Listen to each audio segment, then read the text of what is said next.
ಹರೇ ಶ್ರೀನಿವಾಸ. ನಿನ್ನೆ ನಾನು ಶಾರ್ಟ್ಸಲ್ಲಿಯೂ ಹಾಕಿದ್ದೆ ಶ್ರೀಕೃಷ್ಣನಿನ ಗಂಧಲೇಪನ ಅಲಂಕಾರ ಅಕ್ಷಯ ತೃತೀಯದ ಬಾಬ್ತು. ಆಮೇಲೆ ಸೋದೆ ಮಠದಲ್ಲಿ ಭೂತರಾಜರ ಪ್ರತಿಷ್ಠಾಪನಾ ವರ್ಧಂತಿ ಇತ್ತು, ಅದೆಲ್ಲ ನೋಡ್ಕೋತಾ ಬನ್ನಿ. ಆನಂತರ ಶಿರೂರು ಸ್ವಾಮಿಗಳ ಅವರಿಗೆ ಪಟ್ಟ ಆಗಿ 5 ವರ್ಷ ಆದ ಕಾರಣ ತುಲಾಭಾರ ಎಲ್ಲ ಇತ್ತು. ರಾತ್ರಿ ಉತ್ಸವ, ತುಲಾಭಾರ, ರಾತ್ರಿ ಪೂಜೆ. ಇಲ್ಲಿ ವಸಂತ ಮಂಟಪದಲ್ಲಿ, ಈಗ ವಸಂತ ಋತು ತಾನೆ, ವಸಂತ ಮಂಟಪದಲ್ಲಿ ಆಗುವಂತಹ ರಾತ್ರಿಯ ತೊಟ್ಲಿನ ಪೂಜೆ ಎಲ್ಲ ನೋಡ್ಕೋತಾ ಬನ್ನಿ. ಶ್ರೀಕೃಷ್ಣನ ಉತ್ಸವ ಮೂರ್ತಿ ನೋಡಿ ಎಷ್ಟು ಮುದ್ದಾಗಿದೆ ಗೊತ್ತಾ ಆ ಮೂರ್ತಿ, ನೋಡಿ ಒಂದ್ಸಲ.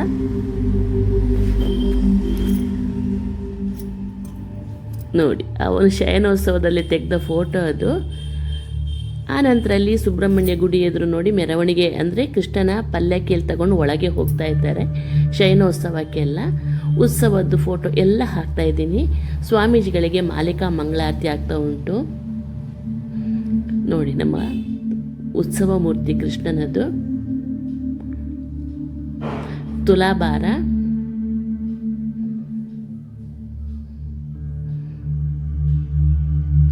ನೋಡಿ ಕೊನೆ ಆರತಿ ರಾತ್ರಿದು ಕೃಷ್ಣನಿದೆಲ್ಲ ನೋಡ್ಬೋದು ನೀವು. ಆಮೇಲೆ ಸ್ವಾಮೀಜಿ ಮಂತ್ರಾಕ್ಷತೆ ಕೊಡ್ತಾ ಇದ್ದಾರೆ ಎಲ್ರಿಗೂ.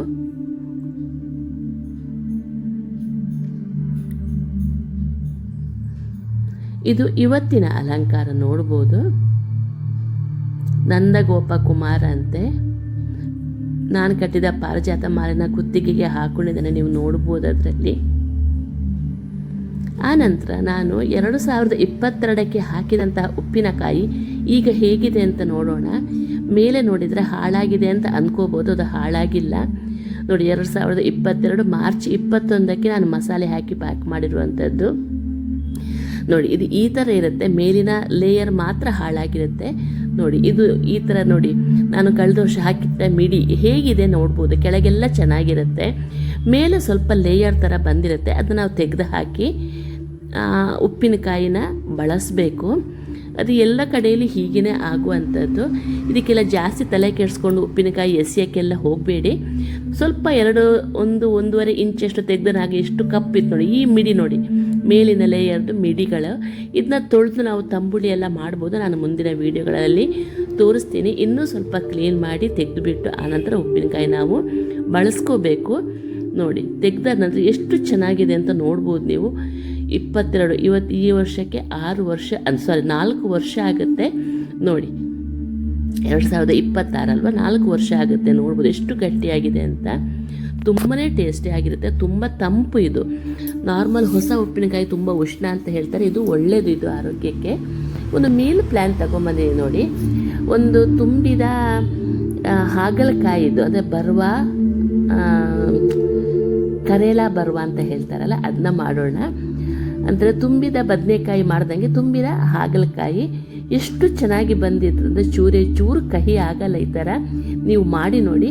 ಫಸ್ಟು ತುದಿ ಮತ್ತು ತೊಟ್ಟು ತೆಗೆದು ಹಾಗಲಕಾಯಿದ್ದು ನೋಡಿ ಒಂದು ಚಿಕ್ಕ ಚಮಚೆ ಹಾಕಿ ಅದರ ಮಧ್ಯದ್ದು ಬೀಜ ಎಲ್ಲ ತೆಗೆದಿಟ್ಕೊಳ್ಳಿ. ಬೀಜನ ಎಸಿಬೇಡಿ, ನಮಗೆ ಅದು ಮಸಾಲೆಗೆ ಬರುತ್ತೆ ಹಾಕಲಿಕ್ಕೆ. ಈ ಥರ ತೆಗೆದು ನೋಡಿ, ನೀಟಾಗಿ ಬರುತ್ತೆ ನೋಡಿ. ಅದಕ್ಕೆ ಮಸಾಲೆ ತುಂಬಕ್ಕೆ ಅಂತಂದ್ಬಿಟ್ಟು ನೋಡಿ.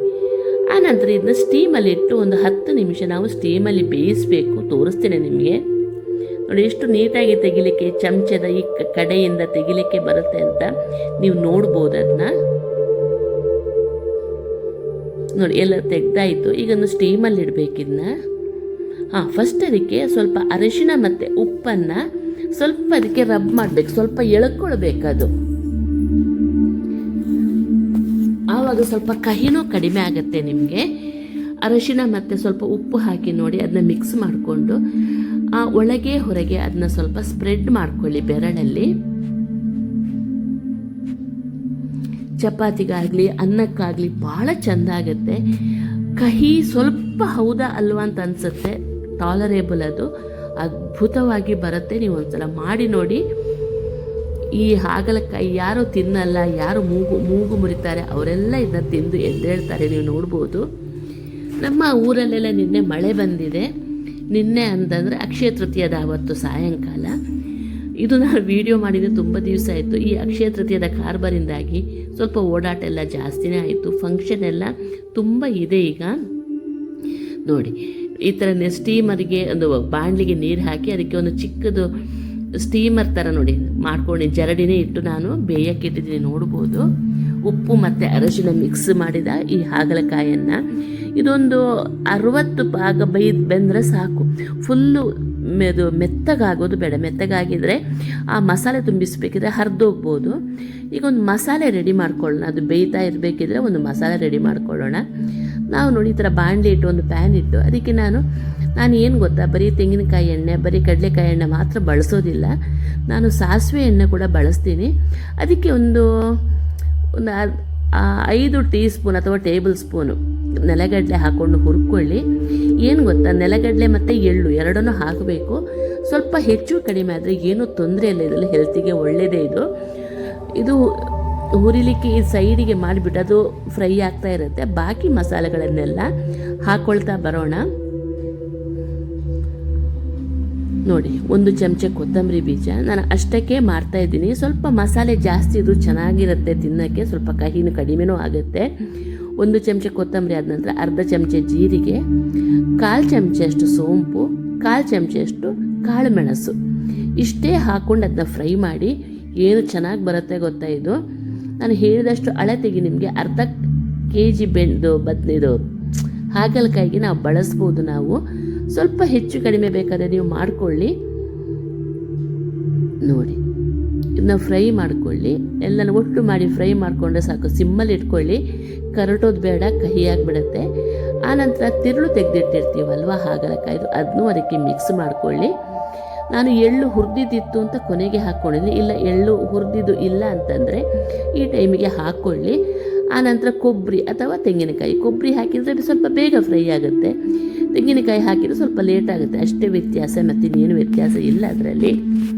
ಆಮೇಲೆ ಸ್ವಲ್ಪ ಬೇಕಂದರೆ ಕರಿಬೇವು ಸೊಪ್ಪು, ಅರಶಿನ, ಇಂಗು ಇದೆಲ್ಲ ನಾವು ಹಾಕ್ಕೊಳ್ಬೇಕು. ಕೊನೆಗೆ ಹಾಕ್ಕೊಂಡ್ರೆ ಸಾಕು, ಇಲ್ಲಾಂದರೆ ಕರಟಿ ಬಿಡುತ್ತೆ, ಅದು ಪುಡಿಗಳಲ್ವಾ. ನನಗಂತೂ ಭಾಳ ಇಷ್ಟ ಆಗಿಬಿಟ್ಟಿತ್ತು. ನಾನು 3 ದಿವಸ ಆಯಿತು ಇವತ್ತಿನ ತನಕ ಇತ್ತದು. ಜಾಸ್ತಿ ತಿನ್ನೋಕ್ಕಾಗೋದಿಲ್ಲ, ಸ್ಪೈಸಿ ಐಟಮ್ ಅಲ್ವಾ, ಆದ ಕಾರಣ ನೀಟಾಗಿ ಫ್ರೈ ಮಾಡ್ತಾ ಬನ್ನಿ. ಕರಟೋದು ಬೇಡ, ಅದು ತುಂಬ ಇಂಪಾರ್ಟೆಂಟು.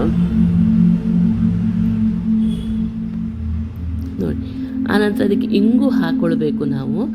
ಯಾಕಂದರೆ ಕೊಬ್ಬರಿ ಆಗಲಿ ಇವನ್ ನೆಲಗಡಲೆ ಆಗಿ ಬೇಗ ನಿಮಗೆ ಅದು ಕಪ್ಪಾಗಿಬಿಡುತ್ತೆ. ಆದ ಕಾರಣ ತುಂಬ ಜಾಗ್ರತೆಯೆಲ್ಲ ಇರಬೇಕು ನಾವು. ಜೀರಿಗೆ ಎಲ್ಲ ಆನಂತರ ಸ್ವಲ್ಪ ಇಂಗು ಹಾಕ್ಕೊಂಡೆ ನೀವು ನೋಡ್ಬೋದು. ಇಂಗು ಕೂಡ ಒಂದು ಒಳ್ಳೆ ಫ್ಲೇವರ್ ಕೊಡುತ್ತೆ. ನೆಲಗಡಲೆ ಮತ್ತು ಎಳ್ಳು ಕಂಪಲ್ಸರಿ ಹಾಕ್ಕೊಳ್ಳಿ ನೀವು. ಆನಂತರ ಈಗ ಇಂಗು, ಆನಂತರ ಇದೆಲ್ಲ ಉಂಟು ನೋಡಿ, ಸೋಂಪು ಇಷ್ಟ ಆಗದಿದ್ದರೆ ಜೀರಿಗೆ ಎಲ್ಲ ಕೆಲವುದನ್ನು ಸ್ಕಿಪ್ ಮಾಡಿ ಕೊತ್ತಂಬರಿ ಮಾತ್ರ ಹಾಕ್ಕೊಳ್ಳಿ. ಇದು ಸ್ವಲ್ಪ ತಣ್ಣಗಾಗಲಿಕ್ಕೆ ಬಿಡಬೇಕು ನಾವೀಗ. ಅಷ್ಟೊತ್ತಿಗೆ ನೋಡಿ ಇದು ಬೆಂದಿದೆಯಾ ಅಂತ ನೋಡ್ಲಿಕ್ಕೆ ಬಂದೆ ನಾನು. ಬೆಂದಿರಲಿಲ್ಲ. ಆನಂತರ ಇನ್ನೊಂದ್ಸಲ ಮುಚ್ಚಿಟ್ಟೆ. ಸ್ವಲ್ಪ ಇನ್ನು ಬೇಯಬೇಕಿತ್ತು. ಒಂದು 50% ಬೆಂದಿತ್ತು, ಒಂದು 60% ಟು 70%. ನಿಮಗೆ ಅನುಭವದ ಕೈ ಇದ್ದರೆ ಅದು ಗೊತ್ತಾಗತ್ತೆ. ಜಾಸ್ತಿ ಒತ್ತಿ ನೋಡಲಿಕ್ಕೆ ಹೋಗಬೇಡಿ, ಅದು ಪುಡಿ ಆದರೆ ಆಮೇಲೆ ಮಸಾಲ ತುಂಬಿಸ್ಲಿಕ್ಕೆ ಸ್ವಲ್ಪ ಕಷ್ಟ ಆಗ್ಬೋದು. ನೋಡಿ ಇದು ಆಗೋಯ್ತು. ಆನಂತರ ಈ ಕಡೆ ನಾವು ಮಸಾಲೆನ ಪುಡಿ ಮಾಡ್ಕೊಳ್ಳೋಣ. ಅದಕ್ಕೆ ನೋಡಿ ಖಾರ ನಿಮಗೆ ಎಷ್ಟು ಬೇಕು, ಯಾಕಂದರೆ ಪೆಪ್ಪರ್ ಹಾಕಿದ್ದೀವಿ, ಕಾಳು ಮೆಣಸು ನೋಡಿಕೊಂಡು ಹಾಕ್ಕೊಳ್ಳಿ. 1 ಚಮಚಷ್ಟು ಕೆಂಪು ಮೆಣಸಿನ ಪುಡಿ. ಆನಂತರ ಸ್ವಲ್ಪ ಅದಕ್ಕೆ ಮಿಕ್ಸಿಗೆ ಹಾಕ್ಕೊಂಡು ಕರಿಬೇವು ಸೊಪ್ಪು ಮತ್ತು ಎಳ್ಳು ಹಾಕ್ಕೊಂಡಿದ್ದೀನಿ. ಉಪ್ಪು ಒಂದು ಸ್ವಲ್ಪ, ಹುಣಸೆಹಣ್ಣು ಸ್ವಲ್ಪ, ಬೆಲ್ಲ ಸ್ವಲ್ಪ ಸ್ವಲ್ಪ ಒಂದು ಚಿಕ್ಕ ಲಿಂಬೆಹಣ್ಣಿನ ಗಾತ್ರದಷ್ಟು ಹುಣಸೆನ ಕಿವಿಚಿಟ್ಕೊಂಡಿದ್ದೀನಿ. ನಾನು ಒಂದು ಮಿಸ್ಟೇಕ್ ಮಾಡಿದೆ, ಕಿವಿಚಿಟ್ಕೋಬಾರ್ದಿತ್ತು. ಹುಣಸೆ ಹಣ್ಣನ್ನು ಡೈರೆಕ್ಟ್ ಹಾಕ್ಕೊಂಡು 1 ರೌಂಡ್ ಪುಡಿ ಮಾಡ್ಕೊಳ್ತಿದ್ರೆ ಸಾಕಾಗ್ತಿತ್ತು. ಆಮೇಲೆ ಎಷ್ಟು ಹುಣಸೆ ಹಣ್ಣು ಹಾಕಿರ್ತೀವೋ ಅಷ್ಟೇ ಬೆಲ್ಲ ಎಲ್ಲ ಮಿಕ್ಸಿಗೆ ಹಾಕಿ 1 ರೌಂಡ್ ತಿರುಗಿಸಿದರೆ ಆಗಿಬಿಡ್ತು. ಅದು ಎಳ್ಳು ಹುರಿದಿಟ್ಟಿದ್ದು ಇದ್ದ ಕಾರಣ ನಾನು ಅದೇ ಈಗ ರುಬ್ಲಿಕ್ಕೆಲ್ಲ ಹಾಕಿಲ್ಲ, ಯಾಕಂದರೆ ತೊಂದರೆ ಇಲ್ಲ ಅಂತಂದ್ಬಿಟ್ಟು ಹಾಕ್ಕೊಂಡ್ರು ಏನು ತೊಂದರೆ ಇಲ್ಲ, ಅದಕ್ಕೆ ಹಾಕದಿದ್ರೂ ತೊಂದರೆ ಇಲ್ಲ.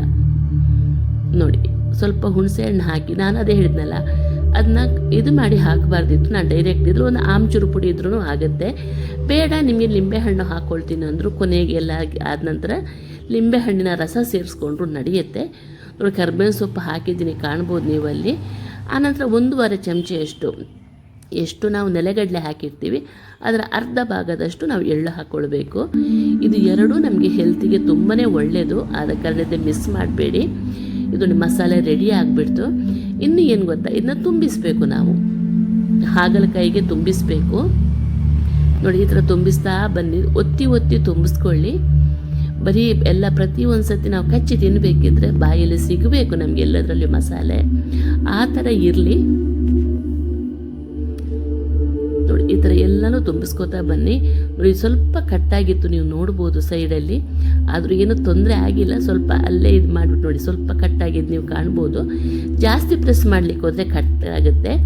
ಆನಂತರ ನೋಡಿ ಆ ಮಸಾಲೆ ಹುರಿದ ಬಾಣಲಿಗೆ ನಾನು ಸ್ವಲ್ಪ ಪುನಃ ಸಾಸಿವೆ ಎಣ್ಣೆ, ಮಸ್ಟರ್ಡ್ ಆಯಿಲ್ ಅಂತ ಹೇಳ್ತಾರೆ, ಅದಕ್ಕೆ ಹಾಕಿ ಸ್ವಲ್ಪ ಸಾಸಿವೆ ಹಾಕ್ಕೊಂಡು ಆನಂತರ ಒಂದೊಂದೇ ಹಾಗಲಕಾಯಿನ ಬಿಡ್ತಾ ಬನ್ನಿ.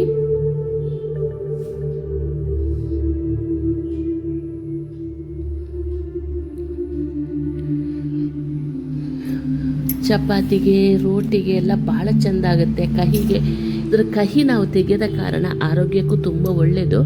ಈಗ ಎಣ್ಣೆಯಲ್ಲಿ ಹಾಕಿ ನಾವು ಫ್ರೈ ಮಾಡ್ತಾ ಬರ್ತೀವಿ ನೋಡಿ, ಆವಾಗ ಕಹಿ ತುಂಬ ಕಡಿಮೆ ಆಗುತ್ತೆ ಅದರದ್ದು. ಒಂದು ಈ ಥರ ನಾವು ಎಣ್ಣೆಯಲ್ಲಿ ಹಾಕಿ ಸಾಧಾರಣ ಮಗಚಿ ಮಗಚಿ ಮಗಚಿ ಅಂತ ಒಂದು 10 ನಿಮಿಷನಾದರೂ ನಾವು ಫ್ರೈ ಮಾಡಬೇಕಾಗತ್ತೆ. ಯಾಕಂದರೆ ಕ್ರಿಸ್ಪ್ ಆಗುತ್ತೆ, ಕಹಿ ಎಲ್ಲ ಕಡಿಮೆ ಆಗಿಬಿಡುತ್ತೆ ಈ ಪ್ರೊಸೀಜರಲ್ಲಿ.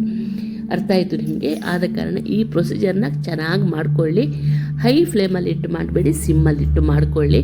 ಜಾಸ್ತಿ ದಡ ಬಡ ಅಂತ ಮಗಚಲಿಕ್ಕೆ ಹೋಗಬೇಡಿ, ಯಾಕಂದರೆ ಮಸಾಲೆ ಹೊರಗೆ ಬಂದರೆ ಕಷ್ಟ. ಆಮೇಲೆ ಸ್ವಲ್ಪ ಉಳಿದ ಮಸಾಲೆನ ಕೊನೆಗೆ ಹಾಕಿ ಮಿಕ್ಸ್ ಮಾಡಿದರೆ ಆಗೋಯ್ತು.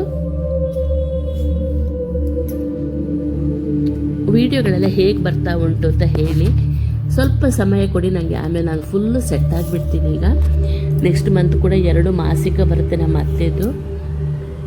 ಅದೆಲ್ಲ ಸ್ವಲ್ಪ ಟೈಮ್ ಕನ್ಸ್ಯೂಮ್ ಆಗಿರುತ್ತೆ, ನನಗೆ ಸ್ವಲ್ಪ ಟೆನ್ಷನ್ ಆಗಿರುತ್ತೆ. ನಾಡಿದ್ದು ನನ್ನ ಅಪ್ಪನಿಗೆ ಸಹಸ್ರ ಚಂದ್ರ ದರ್ಶನ ಶಾಂತಿ, ಅಂದರೆ 84ನೇ ವರ್ಷದ ಶಾಂತಿ ಇದೆ. ಅದನ್ನು ನಾನು ನಿಮಗೆ ಹಂಚ್ಕೋತೀನಿ, ಆ ವಿಡಿಯೋನು ಹಂಚ್ಕೋತೀನಿ ನಾನು ನಿಮಗೆ.